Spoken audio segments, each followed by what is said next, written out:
Salutations readers, welcome back to my channel. My name is Nkechi, and for today I'm doing the mid-year book tag.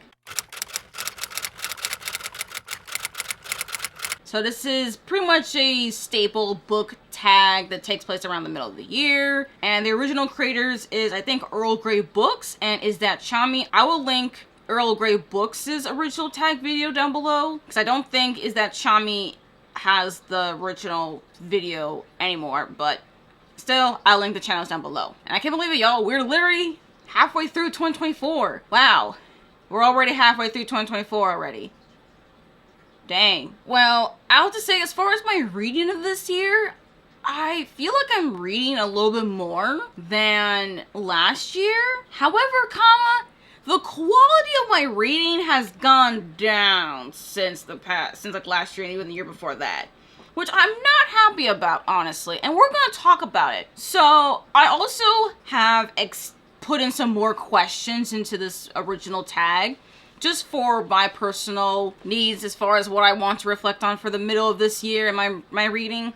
So I have included more questions, and if y'all want to use these same questions as well, whether you're a booktuber or not, feel free to do these questions as well, and rephrasing of certain questions as well. Anyways, let's stop the preamble and actually start getting to these questions, because we have more questions than the original, and I have a lot of books to talk about. Anyways, let's start with the very first book. What's the best book you've read so far? And honestly, right now, at this point, I don't really have any, like, best book, like, oh yeah, this is, like, really the best book so far this year. But I do have, like, a couple top contenders, since I have had a few 5-star reads. So one of them, at least, is War Girls by Tochi Onyebuchi. I read this one, I think, in January. This is the first book in a YA sci-fi duology. We just follow teenagers who pretty much are in this futuristic Nigeria that's pretty much around the Biafran War of Nigeria, the Nigerian Civil War.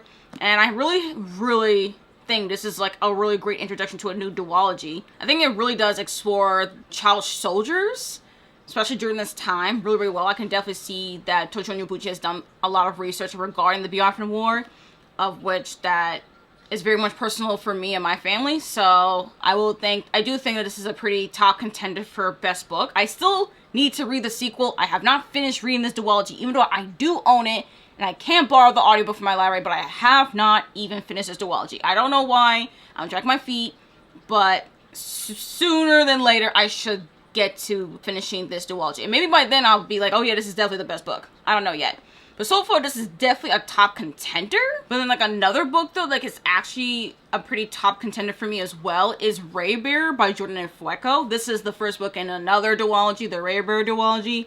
And this is a YA fantasy where we follow a young girl who pretty much infiltrates this kingdom to pretty much kill the king's son, pretty much. But she gets into, like, this found family situation with the prince and some other people. This is just a really great start to a fantasy duology, especially a YA fantasy duology. And this is, like, just, it really made me remind myself, I'm like, oh, this is how you write a really good YA fantasy. And I haven't had that for a while, you know? It's a slightly older title, and I don't know, it's just, I miss this, you know? This is what I want from, like, YA fantasies, and I don't know how to explain it. I still need to read the sequel, Redemptor. I own it, I can get the audiobook, but I'm dragging my feet here. But yeah, this is just another great YA book that I really have loved. And for right now, as far as the best books of 2024, are YA, fantasy, and sci-fi. That's where we're at right now. I don't know if these are actually going to end up being the best of the best by the end of the year, but so far, these are the best ones. Now, the second question is actually a question that I personally added, and it's for, what is the worst book you've read so far? Because I want to kind of do a quick rant right now, because I think if y'all seen a particular video, y'all already know what book that is. Just Happy to Be Here by Naomi Kanakia. This book is a book that if I didn't read it for the MB Book Club live show, I would have DNF'd it so quickly, because what the actual fuck actually was this book? What was this book? Seriously, it's even not just the contender of, like, just worst book of the year, but it's also contender of, like, one of the worst books of my life. Like, yo, it's that bad. It's mediocre at best, but also just offensive at worst. This book is not good. I will link the live show down below if any of y'all still have not seen this live show. But please, it's very insightful. I do recommend watching the replay of the live show, because we really go in depth as far as what the problems are of this book. And this is a book that came out this year. And that's what makes it so irritating. Like, it came out this year and it's written by a trans author. So I'm just like, what, like, why are we being offensive to other trans folks? Like, what's going on here? The more I think about it, the more how angry I fucking get. I get so fucking angry, but I do, it's just, look, this is not, I have too many thoughts. The more I think about this book, I'm just like, ah! Right now, it's sitting at probably the second worst book I've ever read in my life. Ooh, this one's a second. This one's second place, y'all, because what the fuck was this book? Whew. Okay, now let's get to the third question, which is more of a positive note. What's the best sequel I've read so far? And I do have two. One of them I don't own physically yet, but it is The Brides of High Hill by Niveau. It's the 5th installment in the Singing Hill Cycle series. I really, really love every single installment in this series, honestly. Niveau has not missed. This is a series that it's a standalone, but honestly, I do recommend reading these books in publication order. There are novellas, so you can get them you can read them pretty quickly. And I just really, really had a good time with this one. This is gothic, it's mystery.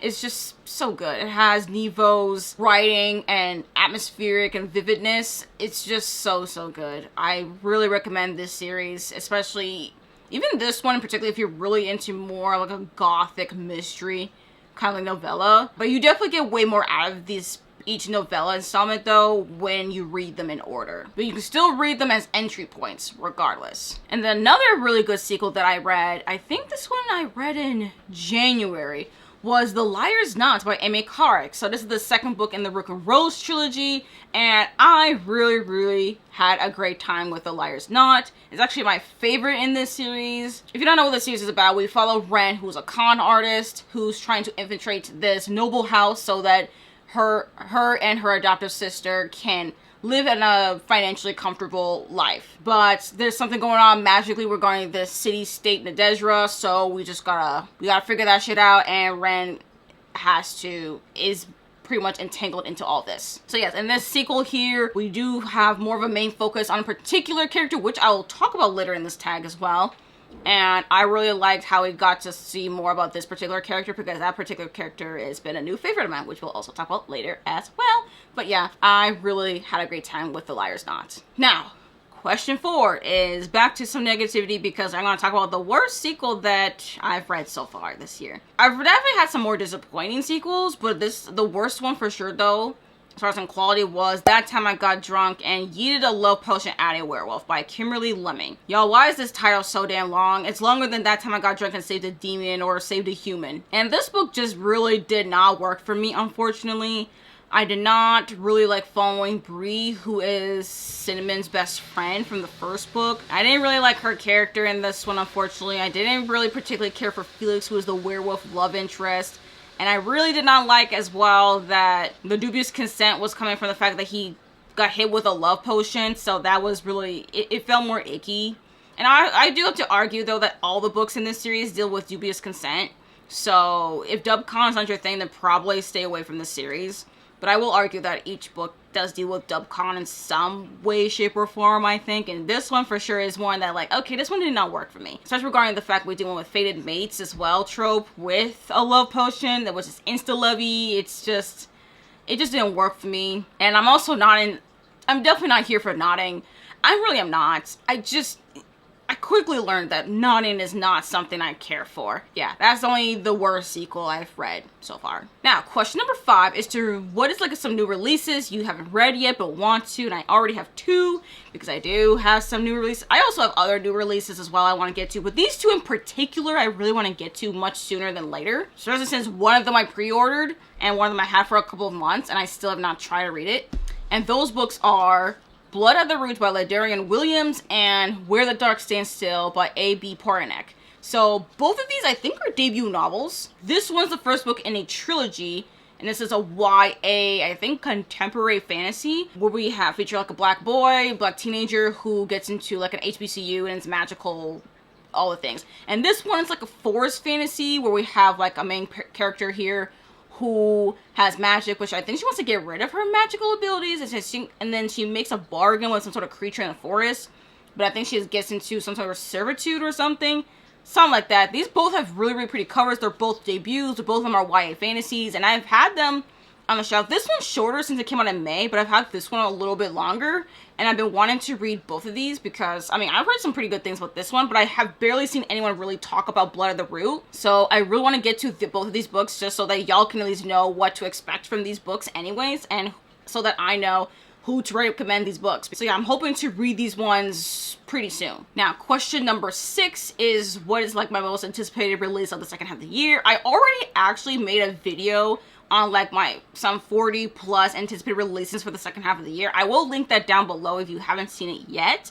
But my most anticipated release of the second half of the year is definitely Little Rock by Quickie and Mezzy. Like, I'm in a Quickie and Mezzy stan, okay? I really loved and enjoyed all of their works, all 7 of them, and this is the 8th one, so I need to read it. I already ordered a copy, so I'm just waiting for my copy to get in here so that I can read it right away, because this book is looking like it's gonna be a mess. There's gonna be a lot of emotionally messy characters.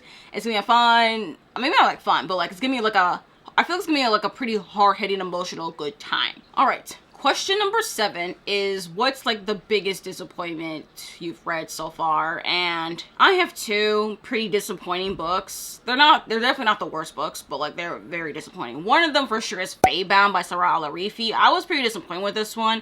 Even though I did give the book 3 stars, I was expecting more from it because it was the only Sarah Al-Arifi book I've actually finished. Because I did try to read The Final Strife 2 years ago, and I DNF'd in the first chapter. This one just intrigued me because of the cover, and I even hesitated on buying a physical copy because I was like, I don't know if this is going to work for me. I bit the bullet, bought it, read it, give it a 3. I'm curious enough to read the sequels, but I'm not excited enough to keep the physical copy on the shelf, so I've already unhauled it. I expected more, especially since it was like marketed to me to like being like a sapphic fantasy, but like I felt like the sapphic relationship in this story was lacking compared to the straight relationship that was also featured in this book, which made no damn sense to me. That's actually the most disappointing thing, is that I was more invested and I felt like the chemistry between the 2 straight people and their relationship was more interesting and well written than like the sapphic one, which I'm like, how the fuck do you do that? So, yeah, disappointing, but the plot was interesting enough for me to continue to read the sequel. The other disappointment, though, was definitely The Last Fee Hunter, though, by Celine Goldenberg. That one disappointed me. I literally DNF'd my e-arc copy, and then I got the finished audiobook borrowed from Libby, and I gave it a 2. I should have just left it as a DNF. I should have just left the damn book alone. I don't know why I bothered with this book. But let's get into some more optimistic question. So question number 8 is what's like the biggest surprise? And I actually had 2 surprises. I mean, I had a few other surprises, but these 2 books in particular really surprised me. I had no idea I was going to enjoy these books this much, to the point that they're kind of like my new favorites. So one of the books that surprised me was The Tainted Cup by Robert Jackson Bennett. I already have a dedicated reading vlog for this book, so if you haven't checked that out, I will link it also down below in the video description. But this is the first book in a fantasy mystery series. I don't know if this is a trilogy or not, where we follow private investigator and her assistant in this like biopunk world where someone dies because there has been a tree that sprouted through their chest. There is queer rep in here. It's more subtle, but it's there. And we also have neurodivergent rep as well, so definitely something to look forward to. And I also annotated it. I don't know if y'all can see that, but I also did annotate this one as well. And I love the fact that this has like this is the cover itself is naked. Like there's no dust jacket. I love that feeling. And then I also was surprised by Alone With You in the Ether by Alvy Blake. So yeah, I finally got a physical copy, and I did transfer my ebook annotations to the physical copy as well. So I do have tabs here as well. And this is a story. We follow 2 people who fall in love, who are dealing with varying mental illnesses. We have, I think the main guy has depression, and the main girl has bipolar disorder as well. And we just pretty much just really focus in on their inner worlds and seeing how they fall in love, despite the fact that they feel broken, but really, even when they feel broken, they still are deserving of love. I really had a good time with this one. I actually really kind of loved it. I don't think it's perfect, but I definitely loved it, and it's definitely my favorite of Olivia Blake's works so far. All right, so question number 9 is like a new favorite author, whether they debut or new to you, and I do have 3. So one of them is Kimberly Lemming for the Meat Mishap series. I really have enjoyed this series, despite the fact I didn't like the second book. I have indeed enjoyed this series as like a cozy fantasy romance adventure kind of series, and yeah, I really like the characters, like this world. I do like how this author deals with like the fated mate trope, but also having dubcon as well, and liked BDSM in each of these books. But another author is Jordan Fueco. So I've only read Raybear, and I think the Raybear duology is her only standalone work. I do know she has The Maid and the Crocodiles coming out later on this year, but that's also set in the same world as Raybear. But really though, I'm just here for Jordan Fueco and her writing. The writing in Raybear has really surprised me. Like it's been so long since I've read like a YA fantasy novel that's written the way that Jordan Fueco wrote it. And I don't know necessarily how to describe it. Just love how she wrote characters and the world and the theming regarding these characters and their arcs. It's just chef's kiss, y'all. Chef's kiss. But then also an author, though, that's debuted actually this year is Justinian Huang with The Emperor in the Endless Palace. I mean, seriously, y'all, I really do think that while this book has definitely had some people have not been loving it. Some people are kind of like not totally sure with it. But I do feel like that this is the kind of story that I want more people to read. Like, I think we need more books like The Emperor in the Endless Palace, and I do see that Justinian Huang can really be that author for that. All right, now, so question number 10 is actually a question that I kind of reworked. Originally, that question was like your newest fictional crush. I changed it to more newest fictional kinship. And I meant this in a sense for someone like for me, where I think of crush, I do think it look more like a romantic sense, or like you have this particular bond with a character. But in my mind, when I think of crush, I do think more romantic. And then I was thinking like maybe a squish, which is pretty much like more platonic crush. But I felt like, I don't really feel that way with regarding fictional book characters at all. So I kind of changed it to fictional kinship, where I feel like if I really met a character like this in real life, I feel like we'll have some sort of a connection. And the only character that I really felt that way for was Ronaldo Damiani from Alone With You in the Ether, honestly. Like, or Aldo for short, really. He goes by Aldo, really. But yeah, I don't know. Aldo's character in this story, it was so interesting just to read this story and like really look more into like his interiority, and just I felt like a connection regarding that. And I don't know necessarily how to explain it. Despite this being a plotless book, I don't want to talk too much about his character. So yeah, I definitely feel like a kinship with Aldo here, and it was very fascinating to have that kind of feel that kinship with him in a book like this. Now, question 11 is like, what's your newest favorite character? And I actually have 2 now, so that's really exciting. One of them is Tarasai from Raybear, who is the main character here. I really, really love her character. Like, she's literally like my newest favorite character. I really love her ways with morals, the way she cares for other people, even with her own problems and stuff, like her own trauma that she has to work with regarding her mother issues. Just seeing how that was explored in this book was so amazing, and I'm really looking forward to reading this sequel to see how she's going to deal with those feelings, and especially regarding the ending of this book as well. But another character though that literally, as far as like adult main characters, I'm like, yes, I am so glad I continue on with this series, because now I can say that Derasi Vargo from the Rook and Rose trilogy is now my newest favorite character. He's definitely my favorite character of this entire series, because I've now finished this series, and he's definitely my favorite. This book has really solidified the fact that Vargo is my favorite. This guy is like an adult Cass Brecker, but like better. And the kind of version of Cass that I wish we had from Six of Crows. Like, he's cunning, he can be pretty ruthless, but he also has a soft heart and stuff. And he always wants here for friendship and connections. And he's very much aromantic. You cannot tell me. This guy is aromantic. Like, the word aromantic is not used, but he's very much aromantic coded. Or he's at least arospec and somewhat maybe demi-romantic. I don't know. He's definitely somewhere in the spectrum of aromanticism. And I love that for him. I love that for him. Okay, so question number 12 is like, what's a book that made you cry? But I changed it to being a book that emotionally moved me.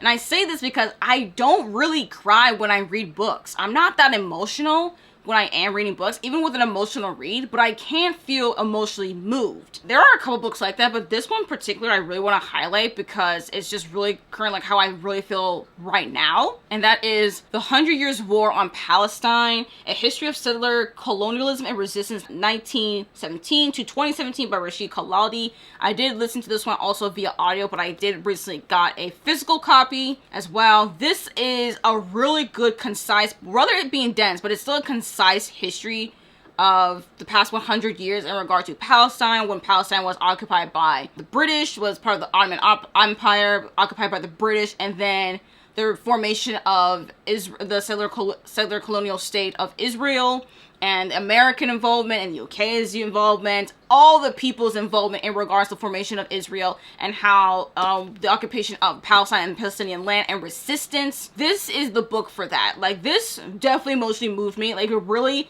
gave me a lot more historical context as far as what's going on currently regarding the genocide and ethnic cleansing against Palestinians in Gaza and in the West Bank.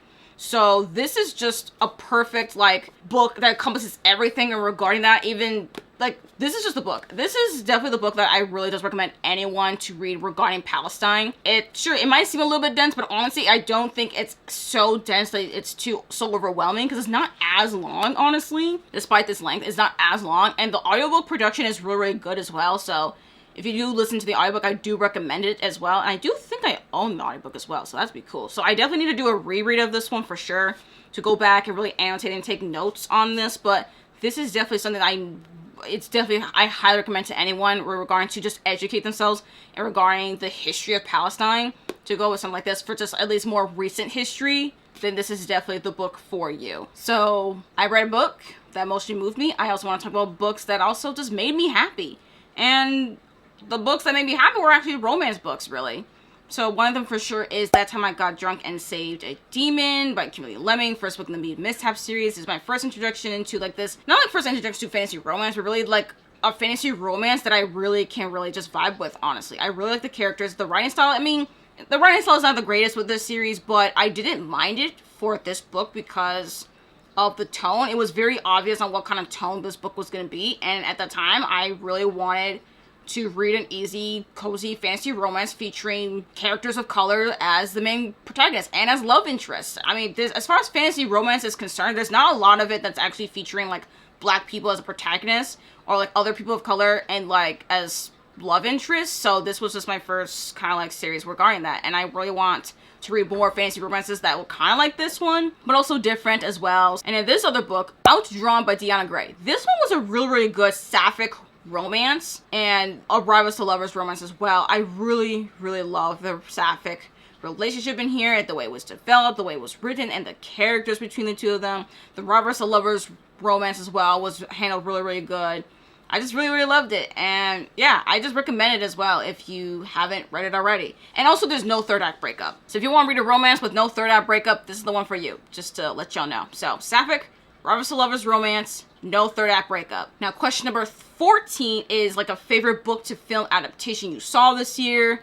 And I'm not really much into the adaptations right now. I know there's ones that are pretty popular now, like Bridgerton and stuff like that. I have no interest in those ones, but I have been watching Moon Girl and Devil Dinosaur season 2, which is on Disney+. Now, I have not read the original comics, but I have been loving watching this show. If you don't know what this show is about, we follow Lunella Lafayette, who is pretty much like the smartest 13-year-old girl in the world, and there's an experiment gone wrong where she accidentally brings in a dinosaur from another dimension, and they decide to team up and become superheroes. So Devil Dinosaur and with Moon Girl. Yeah, and season 2, y'all. Ooh, season 2 was so good. Season 2 was even better than season 1. And I am waiting for season 3. I need to know the announcement of season 3. Because the season 2 left with a cliffhanger. And I'm like, how? You did this to me in season 1. Now you're going to do this to me again with season 2? What's going to happen in season 3? I mean, I have an idea, but like, what we gonna do? Y'all, I'm losing my mind with season 2. If any of y'all watch Moon Girl Devil Dinosaur, please let me know in the comments down below, because this show is great and I need more people to watch it. It's on Disney Plus. Alright, so question 15 is like, what are like your favorite video or videos you've done so far? And so far, I've really been loving like making some video diaries, which pretty much are like vlogs, but I'm just calling them video diaries so that in my mind it works. I don't know, just tricking my brain. But I really have been loving doing like this Minnesota video diaries. I just really have been having a lot of fun time just making them. I haven't made one yet for the summer, but I do hope to make one pretty soon, because I just really like the idea like I can just like have a little bit more laid back, maybe a little bit more lifestyle, less so on the books, and maybe some other things in my life that I really want to share with y'all. And I just kind of like the vibe that I go with a video diary, honestly. And also I'm glad to see too that y'all have also been enjoying them as well. That also helps to know that. And I definitely want to keep this momentum going for however long I'm doing this kind of content. So yeah, I've been really happy about making those kind of videos, but I've also recently loved doing my recent reading challenge vlog where I was swapping screen time with reading time. That was a fun one, honestly. I really liked on how I was able to read so much. Like, I definitely think that the amount of time I'm reading is definitely more conducive for me than like the amount of pages I read in a day. That's a very fun reading challenge vlog. I will link the challenge vlog in the video description if you have not seen it yet. All right, question 16. What's like the most beautiful book you've bought or received so far this year? And I have 3 books actually that I quickly want to talk about. One of them is The Emperor in the Endless Palace. I mean, I already read it for the Asian Readathon, and this is a really pretty cover. I love this cover so much. Like, the cover of this book actually drew me in to even pick this book up in the first place. I just really love this cover, and I want more people still to read it. Now, I also do have The Familiar by Leigh Bardugo. I think I mentioned this for my summer TBR video, but I should be reading this pretty soon, and I really like the cover. I also like the straight up black sprayed edges. Nothing special, nothing fancy, just black sprayed edges for a black cover of a book. It just fits the vibe, honestly, and I just really like the font too. The text is actually really nice. I really like this cover. Don't mind the sticker. But yes, this is a really nice cover though. And now this final book here is definitely the most beautiful book that I got this year. Gorgeous, okay? And that is The Principle of Moments by Esme Jacquemin Pearson. So this is the first book in I think a trilogy, the Order of Legends, book 1. And this is an adult sci-fi, fantasy, space opera series. It's also queer as well. And I have to thank Scotty from Scottish Rereads. She actually reached out to me because she wanted to unhaul this Illumicrate copy of the book. And I showed genuine interest in this book on my Instagram, and she sent me this copy of hers. So I have to thank you, Scotty, for giving me a copy of The Principle of Moments, and now I'm so excited to read this book. I'm so excited, y'all, and I hope to read it this summer, honestly. And look at the sprayed edges, y'all. Look at the sprayed edges. I really like this galaxy look that it has right here. And then look at the end pages. There's something in the dust jacket, but look at this end page. Look at the end page right here, too. Look, it's so pretty. I love the end pages. It's signed as well. I'm very excited that I got a copy of The Principle of Moments, because I can't even request for my library because you can only get this book in the UK. Unless you had a Illumicrate subscription where you got it in your Illumicrate subscription box in the United States. But other than that, you cannot get this book other than from the UK. Which really sucks because I really want to borrow from my library. But I really want to read it. And I'm so thankful to Scotty that she sent this book my way, and now I have a physical copy of The Principle of Moments. So yeah, I do hope to also read this one pretty soon. Hopefully this summer or sometime the fall. I don't know when. But I really want to read it this year, though. Look how pretty this is. Okay, question 17. This is the final question, y'all. And that is just, what are some books you want to read by the end of this year? I have a lot of books. I've always say that, oh, I want to get to this sometime this summer or the fall, sometime this year. I've mentioned that with all the books I have over here. But there are 2 books in particular, though, that I keep saying I want to read it this year, but I end up pushing it off. But I'm still going to say that I want to read these books. But I think at this point, you already know what these books are. I keep mentioning them every single time, and hopefully every single time I mention it, I actually do end up reading them. Might I say more? We have The Grace of Kings by Ken Liu. The first book in the Dinlan Dynasty series. We have The Sword of Kainin by Emma Wong. This is a very popular indie fantasy standalone. I'm intimidated by these books, y'all. I am intimidated by them, by their length, by the amount of hype I've gotten, especially with this one. This one's a quartet where each book gets longer. I don't know, y'all. I'm scared, but I'm also think that these will probably be one of the best books that I've ever read in my life. So, like, I need to, like, hurry it up and stop playing around. But I am just still scared. I'm scared, y'all. Okay, it gotta be done. At this point, I'm even tempted to just buy the rest of the Dandelion Dynasty. Just so they're like, well, I own all the books now. It's about time I freaking read them. Because I've had the first book for a while now. Let's hurry it up. But yeah, that's pretty much it, y'all. That's all the questions. I definitely added more questions, so it made this tag a little bit longer, but I hope y'all at least enjoyed the additional questions, but also rephrasing of some old questions as well. So y'all let me know in the comments down below your answers to any of these questions, even the questions that I personally have added into this tag, or maybe answers to the questions that I reworded in this tag as well. Maybe if y'all have any additional questions after this mid-year book tag as well. I'm curious. Anyways, thank you all for coming on this video. If you made it this far into the video, if you don't have much else to say, but you want to leave an emoji, y'all can leave me some sort of a space-related emoji in honor of the principle of moments. Pick any of those. But anyways, that's it, y'all. That's all I have for y'all. Thank you all for coming on to this video, and I hope to see you on my next one. Bye.